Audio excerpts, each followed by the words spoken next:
I think that Robert Gibbs and Harry Reid would benefit a great deal if they were to listen to the advice of my next guest. He is the president of the Word Doctors. We have the one and only pollster Frank Luntz is back with us. When you think it can't get any worse for Democrats, Frank, it just, the gifts that keep on giving. And yet, even though these are clearly language blunders, and both gentlemen should regret what they said, in reality, this is the least of their problems. A greater percentage of Americans think that the country's headed in the wrong direction. More Americans are believing that there's going to be a double-dip recession. The public is not getting the jobs back that they were promised. Every time we read about the deficit numbers, it gets higher and higher. The statistics are absolutely shattering.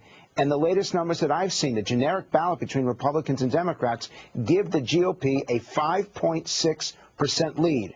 That translates to a majority. That translates to 44 seats in the upcoming election. That would give the Republicans a 5-seat majority in the House. They got to be a lot more afraid than the fact that they've got two of their leaders saying basically dumb things. All the polls bear this out. Not only generic ballot, but then you got the intensity factor. And for conservatives, we saw this in Missouri last week. Their intensity could not be any higher than it is.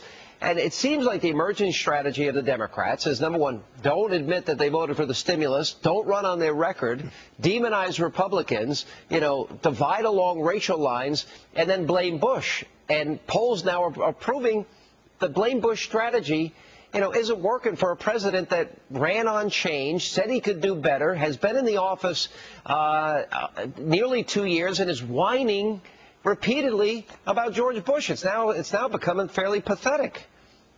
Well, Sean, in the focus groups that I'm doing across the country, many of them for Fox News, the level of anger and frustration is so palpable that it is almost impossible to have a civil conversation about the election. And I don't mean traditional Republicans and Democrats. What I'm watching are the independents, those who reject both political parties. They're moving towards the GOP right now by a 3-2 margin. In 1994, when the Republicans captured the House, they won 66% of self-described Perot voters. Yeah. This time, the Republicans are heading in that very same direction. All right, but there was a poll that came out. Those that strongly approve of Nancy Pelosi, 7%. Those that strongly approve of Harry Reid, 2%. Congress overall, 11%. Independents support the president, 38%. Those numbers are declining daily. Now, you recently did a focus group, and why don't you set it up for our audience? We were down in Phoenix earlier this month, and again, now listeners are going to get a chance to see just how angry voters are. I asked them a simple question. Is the economy getting better? Do you believe the president when he says that things have turned around? Let's listen, because they had a very clear answer to me. With the 2010 election rapidly approaching, all eyes are on the economy.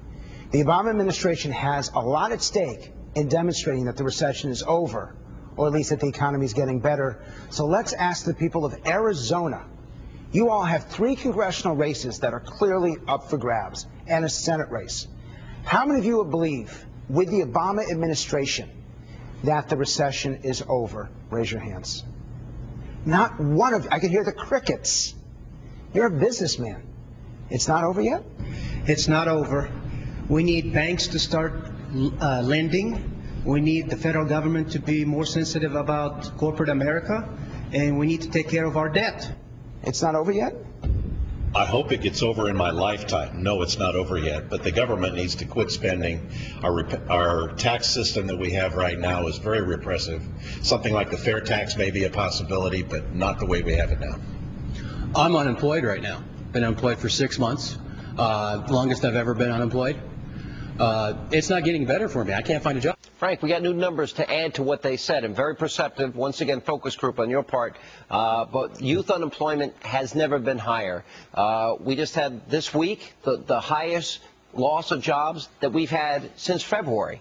Last month, we lost 131,000 jobs. The president's calling this, recovery summer.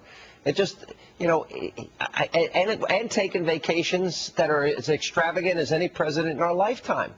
So the question is, can he overcome this in 81 days, 82 days? I don't believe he can overcome it, but let's step aside. Let's take away the politics of it and think about the pain and suffering of these people. You've got almost 50%, almost half of all Americans come from a household where unemployment has struck them or underemployment. You now have 35% that are afraid that they could lose their jobs in the next year. People aren't spending. They're afraid to invest. They're afraid of the future. Small businesses aren't growing. Regardless of who wins and who loses, there is so much pain and suffering in this country right now. My heart goes out to them because I listen to them every day.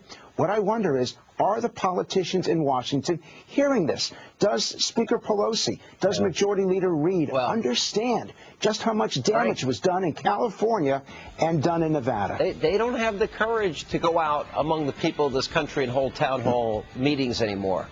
They're avoiding it. You add to everything that you said on the economy, these numbers are not good.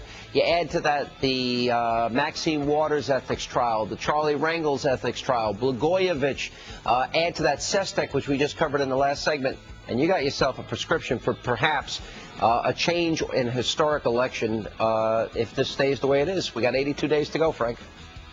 It's going to be a tidal wave, Sean. All right, Frank Luntz. And there is plenty more Hannity coming up.